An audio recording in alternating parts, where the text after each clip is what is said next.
네, 오늘은 제자의 자세라는 제목으로 함께 말씀을 나누고자 합니다. 지난주에 가르치고 전파하고 고치고 우리 성가대가 참 대답을 너무 잘해주셔서 감사합니다.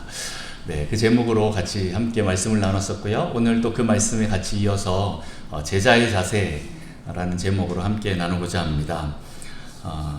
지난주에 봤던 그 마태복음 8장, 9장은 하나님의 나라가 이 세상에 침투하는 장면으로 이제 시작이 됩니다. 그 장면입니다.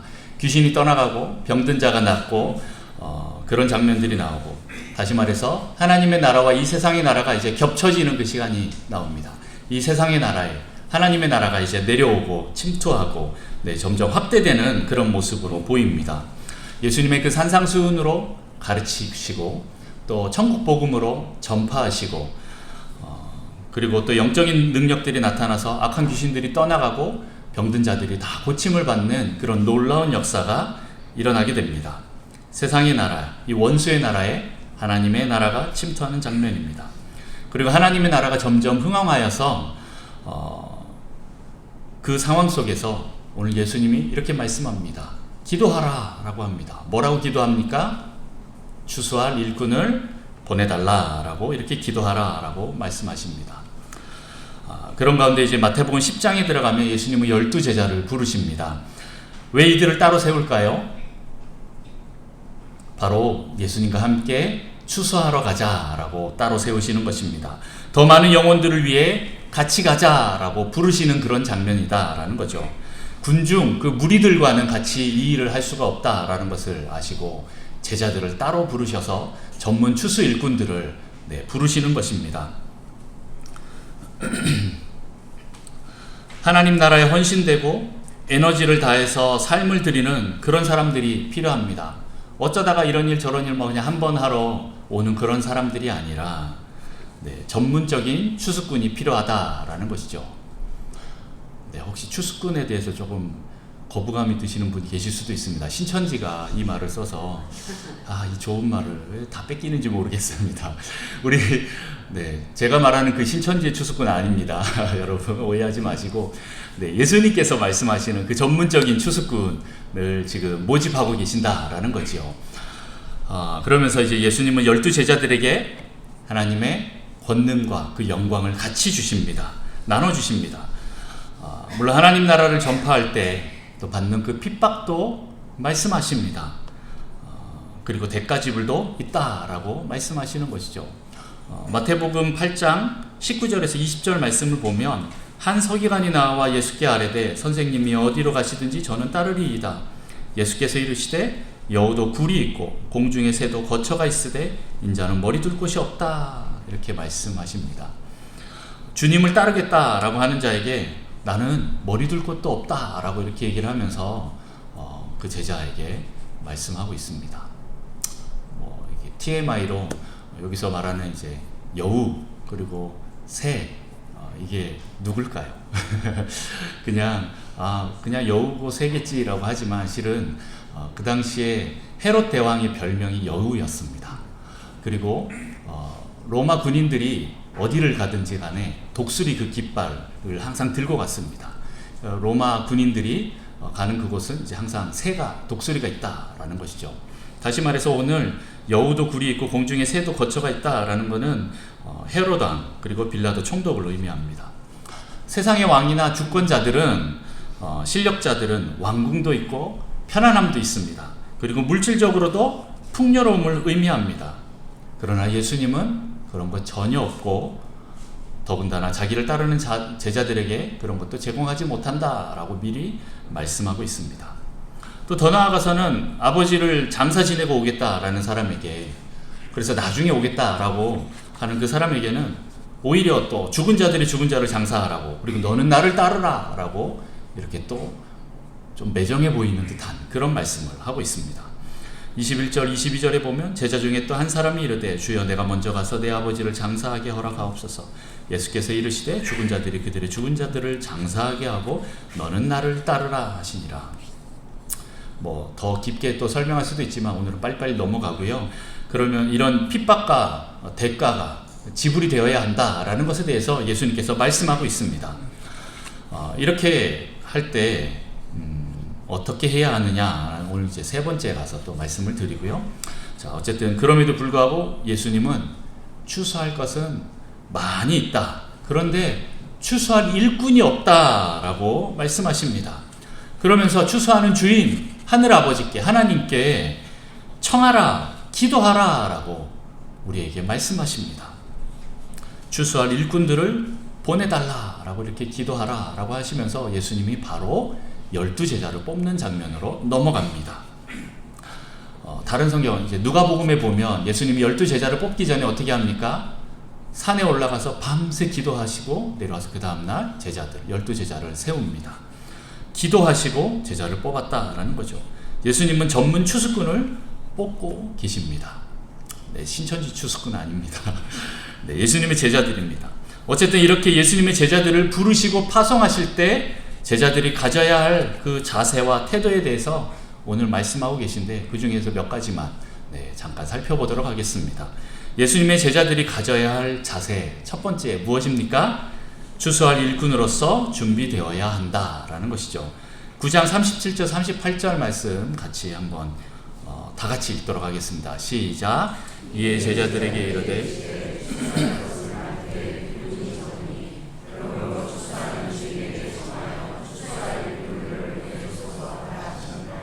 아멘. 네, 주님이 간절히 찾고 있는 그 추수해야 할 일꾼은 누구일까요? 네, 바로 여러분입니다. 나입니다. 네. 뭐 제자를 포기하시고 나는 이 길 안 가겠다 그러시면 모르겠지만 지금 예수님은 여러분들을 찾고 계십니다. 우리는 추수할 일꾼으로 부름받았습니다. 우리가 할 일은 영혼 구원입니다. 내 주위에 하나님 나라에 들어오지 못한 예수님을 구원자로 인격자로 만나지 못한 그 사람들이 없는지 한번 돌아보십시오. 그들이 바로 잃어버린 목자 없는 양 같은 불쌍한 그런 추수할 곡식들이다라는 것입니다. 네, 그들을 구원하는 목적으로 예수님은 우리를 부르고 계십니다. 여러분, 요즘에 사람이 없다, 인구가 많이 줄었다, 교회에 사람이 없다, 젊은 사람이 없다 이렇게 많이 말을 합니다. 그러나 우리 이 교회 지역에 사람이 아예 없는 것은 아닙니다. 대한민국 전체 인구가 줄고 교회도 인구가 줄기 때문에 같이 줄어가고 있고 또 젊은이들도 줄고 자녀들, 아이들도 없는 것이 현실이긴 합니다만은 아예 사람이 없는 것은 아닙니다. 동네 나가면 여러분 아직 많이 있다라는 것을 제가 깨닫습니다.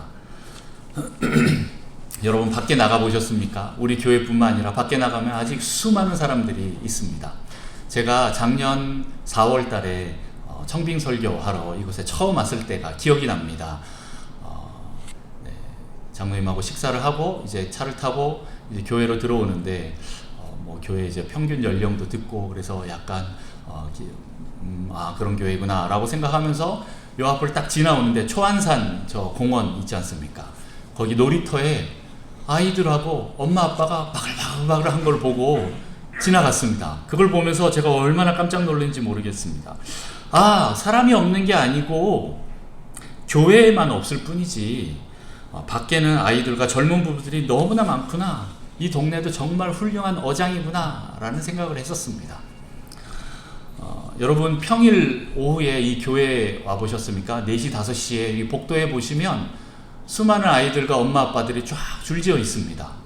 아이들을 기다리고 있는 엄마 아빠들이 복도에 줄을 쫙 서 있어요. 보신 적 있으시죠? 네, 뭐 직장 다니시는 분들은 잘 못 보셨을 수도 있겠지만 한 번씩 교회 오시는 분들은 이 건물에도 정말 많은 사람들이 오고 가는 것을 보게 됩니다. 얼마나 많은 아이들과 부모들이 있는지 보게 됩니다. 그렇게 복도에 쭉 줄을 서 있습니다. 여러분, 그들에게 관심이 있습니까? 관심 없습니까?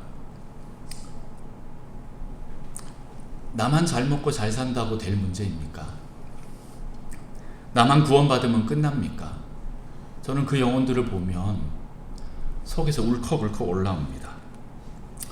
그들에게 하나님 나라를 전해주고 원수에게 빼앗겼던 그 모든 것들을 다시 되찾고 그 묶여놨던 것들을 다시 풀고 자유케 되는 그런 놀라운 역사가 그들에도 있어야 되기 때문에 그들을 치유하고 자유케 되는, 그리고 복음을 전해서 그들이 회복되는 그 놀라운 역사가 그들에게도 필요합니다. 천국 복음을 전하여서 그들도 구원받게 해야 됩니다. 그들에게 어떻게 접근해야 될까요? 그래서 저는 이들이 잠깐이라도 앉아 있을 수 있도록, 그리고 또 기다려 쉴 수 있게 하는 방법이 뭘까? 그들에게 좀 접근할 수 있는 방법이 뭘까? 맨날 고민합니다. 이 교회 1층을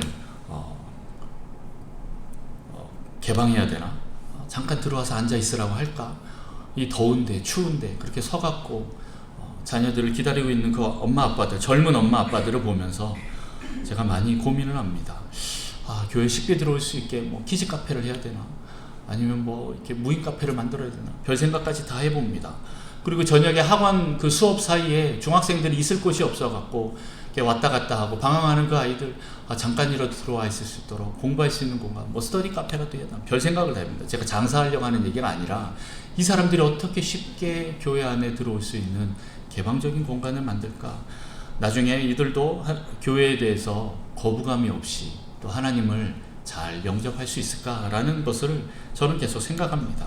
4층 공간을 새롭게 했지만 주중에는 텅 비어 있습니다. 네, 이 아이들에게 어떻게 좀 공부할 수 있는 공간을 줄까? 아니면 이 복도에 의자라도 좀 놔볼까? 아니면 식당에 좀 바로 들어갈 수 있는 문을 그냥 크게 뚫어버릴까? 교회에는 그런 얘기가 있습니다. 문 하나를 넘어가는데, 새신자가 문 하나를 넘어가는데 1년이 걸린다, 이런 얘기가 있습니다. 제가 이제 새로 오신 분들 얘기를 들어보니까 그 전에 이제 코로나 때문에 식사를 못 하실 때 식당 주방 공간을 1년 동안 한 번도 본 적이 없다라고 이렇게 말씀하시더라고요. 교회에는 나오지만 그 안으로 무언가를 누군가가 인도해 가지 않으면 스스로 그 문을 넘고 그 안으로 들어가는 일이 거의 없기 때문에 이게 쉽지 않은 거구나. 어떻게든 그 사람들이 이 교회 안으로 들어오고, 뭐 물론 이제 공간적인 3차원적인 공간이지만 이 공간을 통해서 또 하나님을 만날 수 있는 기회가 없을까? 별의별 생각을 다 합니다. 그리고 또 이 건물에 있는 학원 원장님들과도 좋은 관계를 유지하려고 계속 저는 노력을 합니다. 그들과 실은 어떻게 보면 그들은 저의 이제 VIP 태신자라는 거죠. 그들을 계속 저희 편으로 만들고, 또 저희도 무엇인가 도움을 줄 수 있고, 또 제일 중요한 또 복음을 전할 수 있는 방법이 뭘까라고 생각합니다. 여러분, 추수할 일꾼은 추수할 곡식을 어떻게 거둘지 계속 고민하고 연구해야 합니다. 교회가 폐쇄적으로 되지 않고 건강하게 개방적으로, 그리고 또 소통하고 또 정직하고 공의롭게, 그리고 긍휼과 사랑을 그런 행하는 곳이 될까? 우리는 날마다 고민하고 주님께 물어봐야 합니다. 여러분들 제자라면 이런 고민과 기도를 해야 합니다. 그리고 같이 추수할 일꾼들을 보내달라고 기도해야 합니다. 여러분, 혼자 하지 마십시오. 우리는 혼자서 이 일을 할 수가 없습니다. 함께 할 때 시너지 효과가 나고 그들을 이 천국 잔치에 초대할 수 있습니다. 전도서 4장 9절에서 12절까지 말씀을 보면, 두 사람이 한 사람보다 나으면 그들이 수고함으로 좋은 상을 얻을 것임이라. 혹시 그들이 넘어지면 하나가 그 동물을 붙들어 일으켜리니와 홀로 있어 넘어지고 붙들어 일으킬 자가 없는 자에게는 화가 있으리라. 또 두 사람이 함께 누우면 따뜻하거니와 한 사람이면 어찌 따뜻하랴. 한 사람이면 패하겠거니와 두 사람이면 맞설 수 있나니 세 겹줄은 쉽게 끊어지지 아니하느니라. 아멘. 아까 그 동영상 봤지요. 새가족 환영회 할 때 우리 북성실 교회가 생기고 처음으로 새가족 환영회를 했다고 합니다. 그곳에 참석한 모든 사람들이 얼마나 감격스러웠는지, 한 영혼에 대한 사랑이 얼마나 큰지, 뭐 뒤에 이제 아름다운 마음들이 막 이렇게 하잖아요. 근데 원래는 더 신나고 코믹하게 재밌게 막 하려고 했는데 그 앞에 먼저 감동이 있어서 다 눈물을 흘린 거예요. 그 눈물 닦으면서 아름다운 마음들이 하고 있으니까 재미가 없는, 우울한, 무거운 듯한 그런 느낌이 있었지만, 그럼에도 불구하고 그 감격을 우리가 잊을 수가 없는 거예요. 이것을 혼자 하지 않고 우리가 함께 있으니까 이 일들이 된다라는 것이고, 그리고 또 이 시간들이 얼마나 기쁨의 시간인지, 감격의 시간인지를 우리는 경험한 것입니다. 어쨌든 여러분, 잃어버린 영혼이 죽게 돌아오면 천국 잔치가 있습니다. 벌어집니다. 한 영혼이 예수님을 믿고 구원받고 죽게 돌아오면 그 기쁨이 얼마나 큰지 아십니까? 이것은 경험해보지 않으면 절대 모릅니다. 네, 뭐 그냥 봐서 그렇겠지라고 생각하지 마시고 한번 경험해 보십시오. 야, 진짜 이 기쁨을 어떻게 이런 세상에서 얻을 수 있을까? 생각 못합니다. 네, 여러분들이 전도한 그 사람이 나와서 예수님을 구주로 영접하고 세례를 받을 때 기쁨의 눈물, 감격의 눈물을 안 흘릴 사람이 몇이나 되겠습니까? 거의 없다고 생각합니다. 전 내기하셔도 됩니다. 거의 자기가 전도한 사람이 와갖고 예수님 믿고 영접하며 구원받으면 저는 당연히 눈물이 난다라고 생각합니다. 여러분, 추수하는 일꾼의 기쁨을 다른 사람들에게 빼앗기지 마십시오. 기쁨의 사명을 부여받은 사람이 바로 제자, 여러분입니다.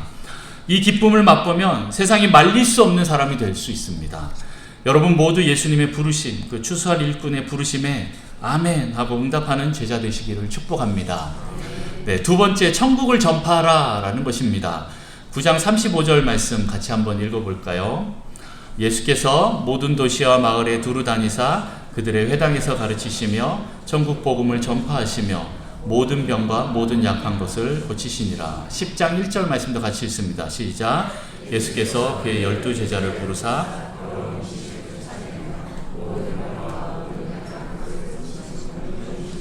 아멘. 네, 앞에는 예수님께서 어떠한 사역을 벌였는지 쭉 나오고, 그 다음 10장 1절에서는 어떻게 나옵니까? 12 제자를 부르시고 그들에게도 이렇게 하라라고 하십니다. 다시 말해서 예수님의 사역이 제자들에게 지금 전수되는 그 장면입니다. 그리고 더 나아가서 10장 5절부터 또 보겠습니다. 5절부터 8절까지 교독합니다. 예수께서 이 12를 내보내시며 명하여 이르시되 이방인의 길로도 가지 말고 사마리아인의 고을에도 들어가지 말고 가면서 전파하여 말하되 천국이 가까이 왔다 하고 병든 자를 고치며 죽은 자를 살리며 나병한 자를 깨끗하게 하며 귀신을 쫓아내되 너희가 거저받았으니 거저주라. 아멘. 네. 먼저 이방인이 아닌 이스라엘의 잃어버린 자들, 잃어버린 양들에게 가서 그들의 마음을 하나님께 돌릴 수 있도록 천국이 가까이 왔다라고 전파하라고 예수님께서 우리에게 말씀하십니다. 참고로 왜 이스라엘에게만 전파해야 될까요? 이게 궁금증이 생겼습니다. 뭐 답을 정확하게 제가 찾지 못했지만 그냥 제 추측으로는, 단순한 저의 생각으로는 아마 지금 이 당시에 예수님 당시에 그 유대인들은 제일 급한 상황이었을 것이다 라는 생각이 듭니다. 왜냐하면 AD 70년경에 예루살렘 성이 성전이 로마 군인에 의해서 완전히 함락되고 파괴됩니다. 그리고 이스라엘 나라가 2000년 동안 나라 없는 민족이 되어버리고 나라가 완전히 사라지는 일들이 일어납니다. 마태복음 24장에 보면 예수님의 그 종말 메시지가 나옵니다. 종말론이 나옵니다. 그렇게 예언과 경고를 할 때 예루살렘 성과 성전이 함락되는 이 AD 70년의 사건이 예수님의 그 첫 번째 1차적인 종말입니다. 그것이 그때도 일어났고 또 지금 우리에게도 또 일어날 것입니다. 그런데 첫 번째적인 1차적인 그 종말로 그 예루살렘 성이 완전히 함락될 것에 대해서, 이스라엘 나라가 없어질 것에 대해서 얘기하고 있기 때문에 이들에게는 시간이 없습니다. 이방인들에게 복음이 넘어가기 전에 예수님 당시 그 예언을 듣고 있는 모든 사람들에게는 지금 이게 마지막 기회일 수도 있다라는 것입니다. 그렇기 때문에 그들에게 먼저 복음을 전하고 그리고 또 이방인들에게 그것이 흘러가기를 원했습니다. 그러나 지금 우리에게는 모든 사람에게 다 복음을 전해야 하는 그 사명을 가지고 있습니다. 먼저 내 가족만 먼저 하겠다, 그게 아니라 때를 얻든지 못 얻든지 간에 내 가족뿐만 아니라 모든 자들에게, 내 주변에 있는 친구들과 이웃들과 직장 동료들과 상사와 부하들에게, 우리 친척들에게 먼저 다 전해야 합니다. 그렇게 다른 사람들에게 전하다 보면 하나님께서 또 우리 가족에게도 또 복음을 열 수 있는 그 기회를 주실 것이라는 그 믿음이 있습니다. 여러분, 나의 남편, 나의 아내, 그리고 나의 자녀들, 그리고 나의 부모와 형제 자매들, 친척들, 이들을 위해서 쉬지 말고 계속 기도하십시오. 이들이 꼭 예수님을 인격적으로 만나서 영접하여서 구원받는 역사를 허락해달라고 여러분 끊임없이 기도하십시오. 그리고 또 다른 많은 영혼들에게도 하나님 복음이 흘러갈 수 있도록, 내가 정말 나의 가장 친한 친구, 우리 순이, 영이, 다 이 친구들 다 구원받게 해주십시오 라고 하면서 여러분들 간절히 기도하십시오. 그러면 반드시 어떠한 때가 열립니다. 그 이벤트가 생깁니다. 기회가 생깁니다. 그때가 복음이 전해질 그때입니다. 자, 그러면 예수님이 제자들을 파송할 때 그냥 보내십니까? 아니요, 그냥 보내시지 않습니다. 오늘 바로 그 축기와 축사와 이 치유의 권능을 같이 주십니다. 여러분, 천국을 전파할 때 악한 원수와 영적 전쟁이 일어나기 때문에 제자들은 이 축사의 능력이 있어야 됩니다. 그리고 병든 자들을 깨끗하게 낫게 하는 이 치유 사역도 해야 되기 때문에 치유의 은사도 있어야 합니다. 그런데 제자들이 이 원하는 것 이상으로 예수님도 이것을 더 원하신다라는 겁니다. 우리가 자유케 되고 깨끗하게 되는 것을 주님이 정말 바라시기 때문에, 그래서 우리에게 이러한 능력과 치유의 권능을 당연하게 주셨다라는 것입니다. 그래서 여러분들이 전도하러 갈 때 이런 능력을 하나님이 다 주십니다. 여러분 믿고 나가십시오. 그리고 그들을 위해서 기도하십시오. 여러분 주일학교 선생님들, 교사선생님들 그냥 아이들 그냥 성경적으로 가르치고 말지가 아니라 정말 이 아이들이 변화될 것에 대해서 여러분 믿음을 가지고 간절하게 기도하시면서 나가시고 이 아이들을 위해서 손을 얹고 기도하십시오. 이 아이들이 변화가 될 것입니다. 그들의 문제가 해결이 되고 병들이 낫게 되고 악한 원수, 이 세상의 악한 그 수많은 영향력들 속에서 이 아이들을 보호하게 될 것입니다. 하나님이 여러분의 기도를 통하여서 역사를 일으키실 것입니다. 여러분, 성경에서 일어난 일들이 지금 안 일어난다, 지금은 안 일어나, 치유와 축사와 이런 거는 지금 없어 라고 생각하시는 분들 있습니까? 그건 성경을 안 믿는 것과 저는 같다라고 생각합니다. 여러분, 성경을 믿으십시오.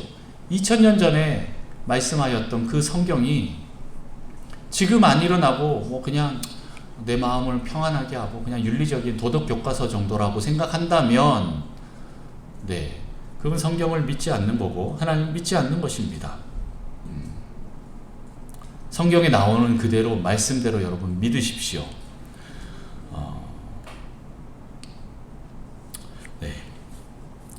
여러분, 더 많은 사람들에게 천국 복음을 전파하십시오. 그리고 평안하기를 비십시오. 10장 12절부터 15절까지 한번 보겠습니다. 교독합니다. 12절부터 15절까지. 또 그 집에 들어가면서 평안하기를 빌라.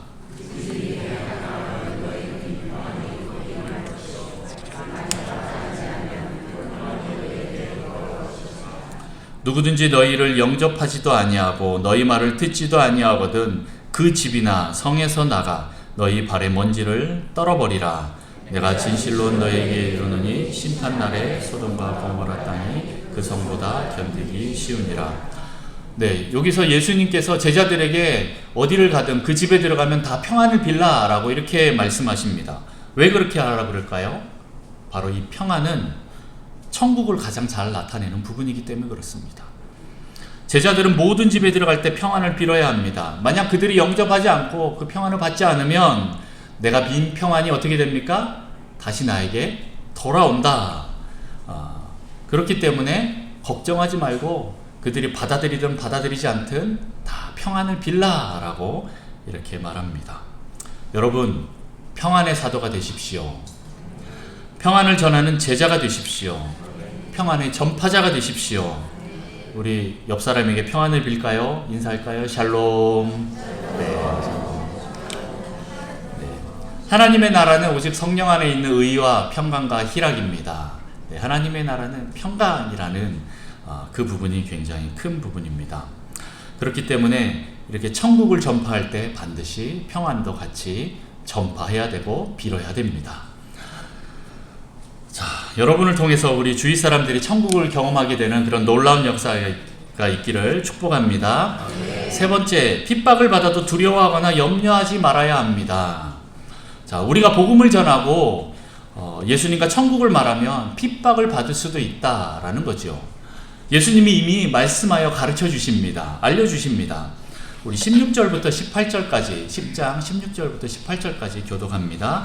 보라 내가 너희를 보냄이 양을 이리 가운데로 보냄과 같도다. 그러므로 너희는 뱀같이 지혜롭고 비둘기같이 순결하라.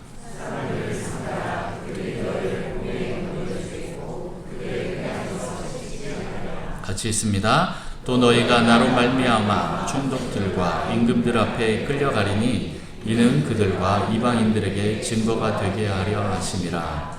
아멘. 네, 21절부터 23절까지도 이제 같이 좀 교독했으면 좋겠는데요. 제가 먼저 읽습니다.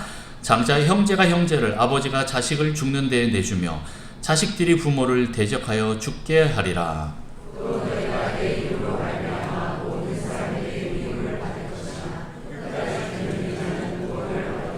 같이 있습니다. 이 동네에서 너희를 박해하거든 저 동네로 피하라. 내가 진실로 너희에게 이르노니 이스라엘의 모든 동네를 다 다니지 못하여서 일자가 오리라. 아멘.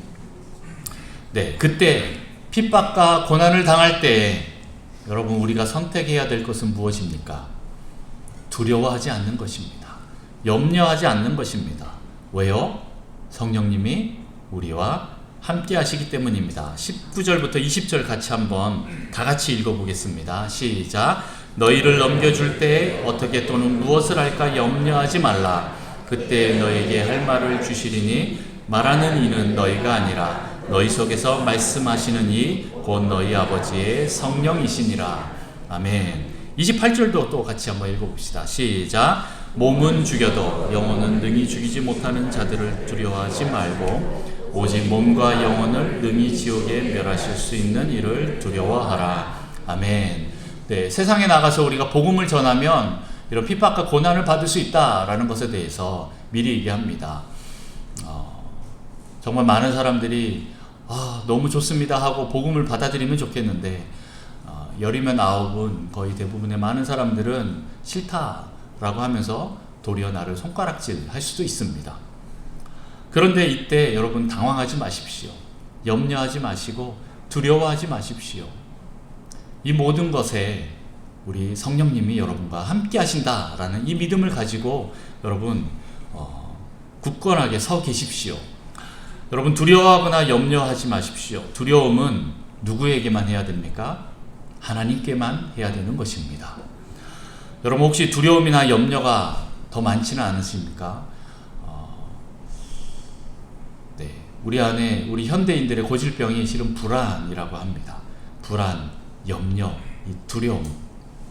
이것들이 우리 안에 너무 많으면 우리의 삶을 온전하게 잘 살아갈 수가 없습니다.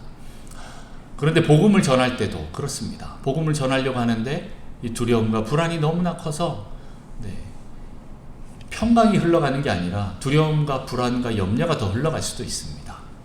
그럴 때 우리는 어떻게 해야 됩니까? 여러분, 하나님을 두려워하지 않으면 세상을 두려워하게 됩니다. 내 안에 두려움이 더 가득 차게 되는 거죠. 그럼 어떻게 해야 됩니까?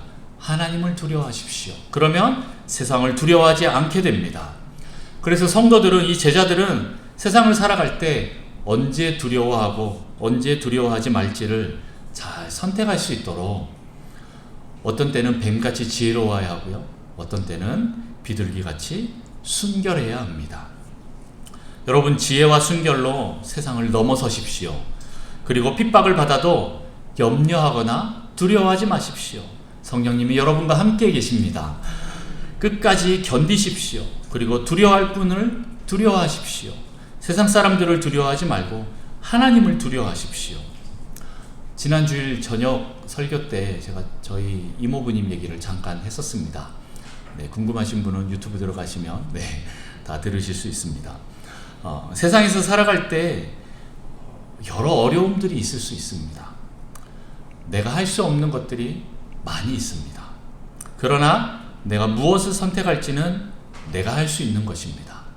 그래서 제가 이모부님께 무엇을 선택할지에 대해서 말씀드렸고 그것을 취하시고 완전히 회복되셨습니다. 물론 환경들은 바뀌지 않았습니다. 그러나 그 마음이, 영혼이 굳건하게 다시 믿음으로 회복되는 것을 제가 보았습니다. 여러분, 무엇을 선택하겠습니까? 세상을 선택할지, 세상을 따를지, 아니면 하나님을 선택하고 하나님을 따를지, 이것을 내가 선택하고 결정할 수 있다라는 것입니다. 여러분, 하나님을 선택하시기를 축복합니다. 여러분의 그 십자가, 자기 십자가를 지고 예수님을 따르십시오. 어떻게 보면 핍박, 고난 넘어서서 대가지불도 또 큰 것이 또 이 제자의 삶이기도 합니다. 우리의 가족, 아니 내 목숨까지 다 내놓고 쫓아야 할 수도 있습니다. 하지만 우리는 얻게 될 것입니다. 무엇을 얻게 됩니까? 참된 생명을 얻게 될 것입니다. 예수님이 우리가 목숨을 얻기를 원하실까요? 잃어버리기를 원하실까요? 네. 왜 자기 십자가를 지고 모든 걸 다 버리고 생명까지도 목숨까지도 하나님께 바치고 이렇게 오라라고 하실까요? 38절 39절 말씀 한번 같이 또 읽어보겠습니다. 제가 먼저 읽습니다. 또 자기 십자가를 지고 나를 따르지 않는 자도 내게 합당하지 아니하니라.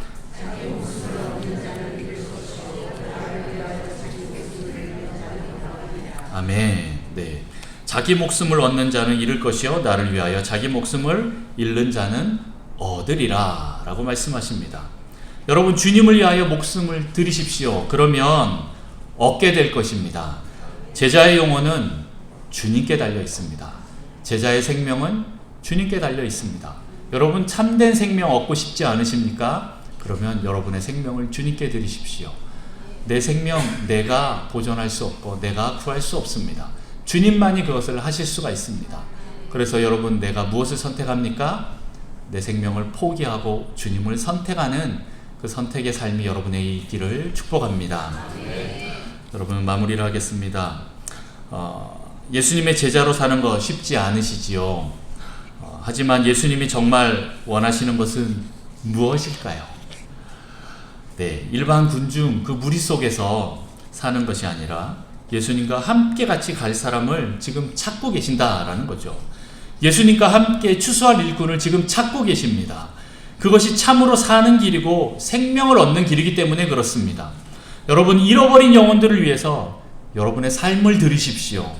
세상에서 얻지 못하는 큰 기쁨을 얻게 될 것입니다. 천국을 전파하십시오. 샬롬, 평안을 전파하십시오. 원수들을 대적하고 병낫기를 위해서 여러분 기도하십시오. 여러분의 삶에 천국이 임할 것입니다. 하나님의 나라가 임할 것입니다. 그리고 두려움과 염려가 찾아올 때 여러분, 성령님을 찾으십시오. 주님이 도와주실 것입니다. 마음을 여러분 잘 지키십시오. 그래서 주님의 온전한 제자로서 살아가는 여러분 되시기를 축복합니다. 우리 같이 기도하겠습니다. 하나님 아버지, 감사합니다. 오늘 저희에게 이 제자로서 부르시고 또한 어떠한 삶으로 살아야 될지 그 제자의 삶을 말씀해 주셔서 감사합니다.